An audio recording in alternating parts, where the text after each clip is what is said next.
From the station that's always local, always now. This is Fox 19 Now Morning Extra. Awesome. All right, good morning.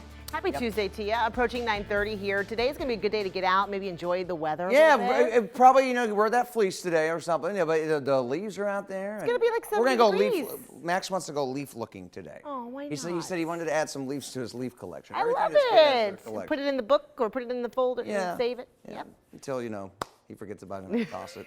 No, you sell it on Facebook Marketplace? Yes, I do. I sell that. There you go. I am. Hi, I love that Facebook Marketplace. It's You good. can have him trace. Remember when you used to trace the leaf? Yeah. Like have Oh, yeah, with the wax paper? Yeah, and then you take a pencil. I've got an Good idea. lesson. Why don't you come over this afternoon and you can play school and you can watch them and then I'll go do something. You'll go take a nap. I prefer that with my baby dolls because then they didn't talk back. So Well, that's pretty sweet. I'll think about it. How about that? Anyways, right now temperatures are in the mid-40s. It is a cool start to the day. Definitely that chill in the air. As Frank mentioned, the extra layer this morning, a good idea. But by this afternoon, it's going to be quite pleasant. I don't think you'll need that as the kids come home from school. Perhaps they've already left that jacket on the bus or at school, whatever it may be. It's understandable because it's going to be so nice this afternoon. Temperatures right now in the mid-40s. Winds are light. Visibility there at CWG up to 8 miles. If you're closer to any of the rivers, the valleys, that kind of thing, we have seen some fog earlier this morning. Notice that winds right now are rather calm or light where we even have any kind of a wind. So that's not going to help kind of dissipate any of that fog where we have seen it. The sunshine, though, will help out. Temperatures today making it close to 70 degrees. I think most of the afternoon will be spent in the 60s, though, but lots of sunshine expected throughout the rest of the day today. It's also going to be dry. Now, we will see our next chance for rain coming in on Thursday. That's another very strong cold front that's actually going to knock our temperatures down to below normal as we head into the weekend, especially the first part of the weekend. So that is something you'll want to pay attention to as we head into that weekend forecast. Tonight, though, mid to upper 40s, so not bad as you start the day tomorrow. We will be talking about that cool down coming up in your 7-day forecast. For now, though, I'll send it back to you guys. Thanks, Ashley. Long live the Big Red Machine. And long live this guy right here. Absolutely. I tell you what, Joe Morgan passing yesterday at the age of 77. Word started coming down about this time yesterday morning that we lost the Reds legend, the second baseman, broadcaster, and just all-around good guy. I think everyone around this area felt it, even around the country, really. We're taking a look back on the life and legacy of baseball's greatest second baseman. Lauren Miner is live at the Reds Hall of Fame, remembering the legend. Good morning.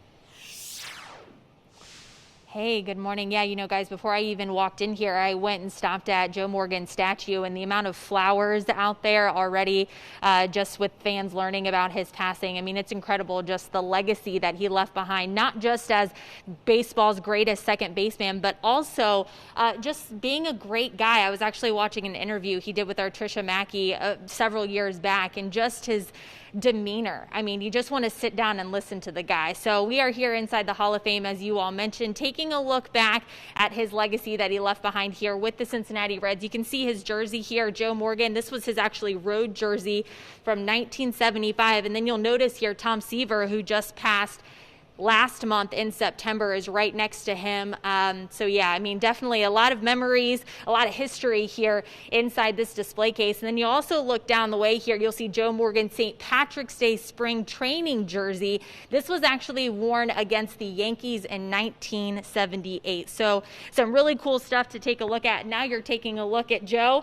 Back in the day when he was playing for the Reds, he started with the Reds in 1972 and was a vital part, as we all know, of the Big Red Machine. Morgan was a member of the 1975 and 1976 World Series team and was the National League MVP for both of those years. So he was inducted into the Baseball Hall of Fame in 1990. Morgan remained a part of baseball well after his playing career came to an end. For 20 seasons, Morgan served alongside John Miller in the broadcast booth of ESPN's Sunday Night Baseball, a special advisor to the Reds CEO Bob Castellini and the club's baseball operations department since 2010. So even after his career, he really stuck with the Reds. He wanted to be a big support system for them. And something I thought was really, really neat, I was watching in an interview that even after his baseball career was over, he retired, he went back to college and graduated How cool is that? Like, we all know he probably didn't have to do that, but he said he wanted his parents to watch him graduate.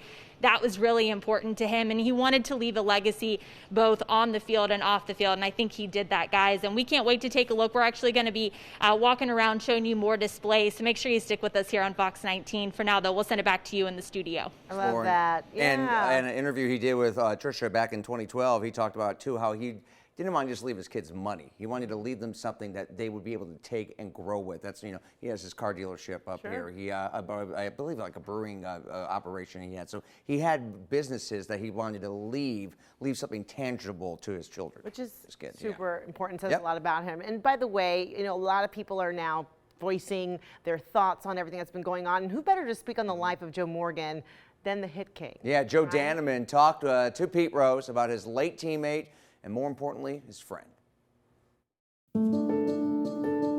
It's forever written in Cincinnati as baseball's greatest second baseman.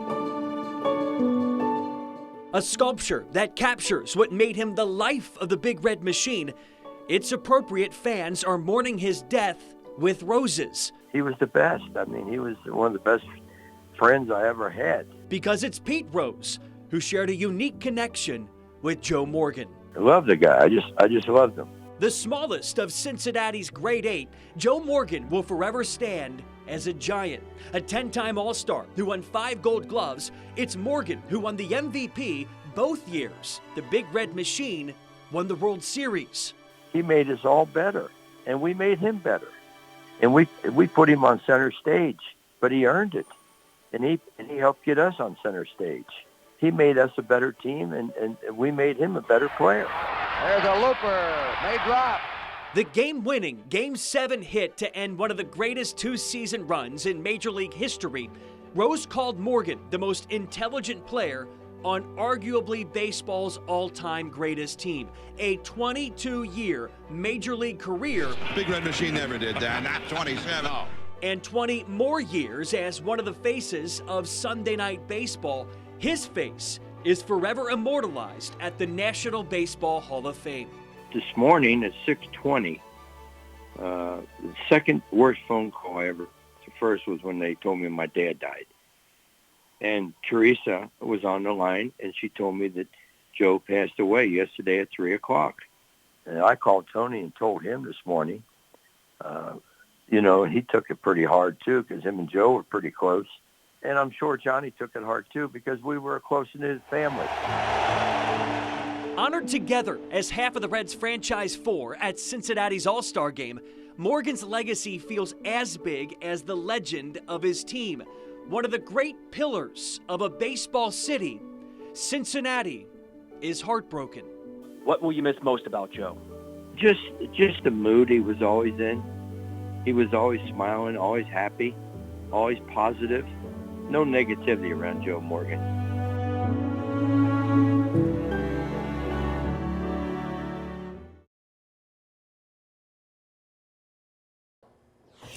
Twenty after 9 right now, following some breaking news, and today a celebration in Chile. It has been 10 years now since the 33 Chilean miners were rescued from that mine collapse. Remember this? It was on this day, October 13th, 2010. The 33, as the miners were known, were rescued alive in a capsule from the mine. They spent 70 days, 2,300 feet underground.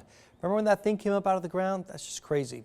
The miners managed to survive thanks to the little food they had in the shelter, also the food that rescue operation authorities were able to send them during that rescue operation. Remember, they drilled a hole and inserted a long tube down there and were able to get the food and supplies down to them. That kept them alive till they were pulled out there in that dramatic video 10 years ago today. Straight ahead, they're building a wall to keep unwanted visitors out. Does this film festival darling hit or miss the mark? We'll get TT's take on the Wall of Mexico straight ahead here on The Morning X. Well, what are you watching right now? Streaming maybe on Netflix, on demand, Hulu, you name it. If you're looking for something new to add to the mix here, this could be a good one to watch. Our movie critic and friend TT Cernenzi joining me now to talk about The Wall of Mexico. It's on demand. It looks like it's an interesting story. Good morning. Good morning. Good morning. This arrives on demand today. today. So this is an opportunity for people to hear about this and then maybe decide for themselves if they want to check it out. Okay, so let's talk about the premise of this one that you're talking about, the Wall of Mexico. Okay. What's the storyline all about? You know, kind of walk us through it. Yeah, it's an interesting drama that takes place on the border, and it looks at a wealthy Mexican American family that, you know, they have a well on their property that supposedly has unusual properties, and they have been sharing well water with the community around them, but have decided that they don't want to share the water anymore. So they build a wall around their ranch to try to stop people from coming in, poaching and taking the water, you know, to use for their own resources or whatever else. And it's a great kind of really interesting metaphor for what's going on with Mexico and U.S. relations, except it kind of flips those relations, you know, just a little bit, because again, you're looking at, again, wealthy Mexican American family taking the opportunity to prevent people from coming in and using their resources. And they also do such an interesting job because you look at the contractors who work on this ranch, and most of them are white men. So again, it's a complete flip, but it actually doesn't feel like an overhanded kind of attempt to be political or anything like that. It feels very subtle and very interesting to watch as these dynamics play out. And again, I think it's a pretty smart use of sort of a political metaphor. Interesting. Okay, so, you know, watching this and looking at the trailer there, I see exactly what you're saying. Is it worth the watch? What grade would you give this one? Now, I'm going to give this one a B because it's going to be one of those stories that it doesn't necessarily have, you know, any really big moments, any big kind of exciting hooks or anything like that. It's a slower kind of, you know, again, it's a drama, and it's funny because it actually tries to tell you that it's a little bit of a comedy as well, but the humor is not necessarily the broad, laugh out loud kind of humor. It's really more of it's witty. Okay. And again, it gets you thinking about things, but again, it's not necessarily going to have you laughing or, you know, right, and going for the jokes or anything like that. So I think there are certain audience members who may not be as interested in it, but again, if you're interested in a smarter kind of indie drama, which has played festivals and again kind of has a neat way of looking at the political context, this could be the film for you. So I'd give it a good solid B. Okay. For the right audience, though, it'll be a winner. All right, TT, we always appreciate your insight. Thank you for letting us know about this one. All right. Take care. All right, time now, 9:47. Let's get over to Frank. Hey, thanks. Appreciate it. Our time now is 47 after 9. Well, we are moving along here this morning with Meet the Chimps. It premieres Friday on Disney+. We want to bring in Dr. Raven Jackson-Jewett, who helps care for these really smart and playful animals on their Chimp Haven Refuge in Louisiana. Good morning, Doctor. Good morning. How are you? Oh, we're doing fabulous. Can't wait to check this out over on Disney+. Tell me, how did this all come about? This really all came about due to National Geographic. I think they've done a phenomenal job in highlighting exactly what we do here at Chimp Haven and caring for over 300 chimpanzees. We're really excited about it airing this Friday on Disney+ with a 6-part series. Wow, look, they're beautiful. So how many chimps do you have on property there, and where have they come from? We currently have over 300 chimpanzees that come from a variety of backgrounds, but the majority of them have been used in biomedical research that have since made their way to Sanctuary here at Chimp Haven. So what do we learn from studying the movements and the smarts, because they are very smart animals? Chimpanzees are highly intelligent, and we're really excited for the general public to see exactly how intelligent they are. And that really starts with navigating in their personal relationships. So we'll see them build relationships, alliances, some romances, and some bromances. And then we'll also see some of those spats that occur when the staff aren't around. Yeah, absolutely. And I speaking of the staff, I mean, quite a large staff there at the sanctuary, right? At the refuge. Absolutely. We have a team that's here to responsible for making sure that the chimpanzees are able to live out what we at Chimp Haven call the chimp life. And so we provide all of their basic needs, psychologically and physiologically. Right now, with everything going on in the world, with COVID, politically, just watching these guys and gals, it makes you smile. It makes you feel good. Absolutely. I'm watching. Animals really bring out the best in people. I'm a believer of that. I'm partial because I am a veterinarian, but I think animals bring out the best in people. And I'm really excited for the general public to not only be educated, but to get that excitement from the chimpanzees, especially in the state that we're in the world right now. Well, absolutely. And being down in New Orleans, I know you're no stranger, this on a side note here, you're no stranger to hurricanes and tropical storms. It's been quite an active season for you. How do they react to something like that?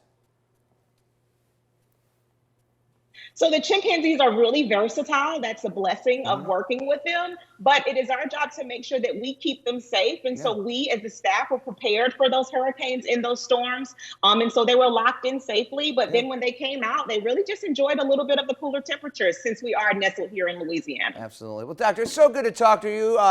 Your love for it is contagious through the screen, and we can't wait to check it out on Disney Plus, premiering this Friday. Appreciate it. All right. Thank you very much. Bye-bye. Okay, our time right now is 9:50. I might dial that up here this weekend. Hey, clearing sky out there right now and some much cooler air. But what's in store as we march closer to the weekend? Ashley Smith will detail the forecast when we continue.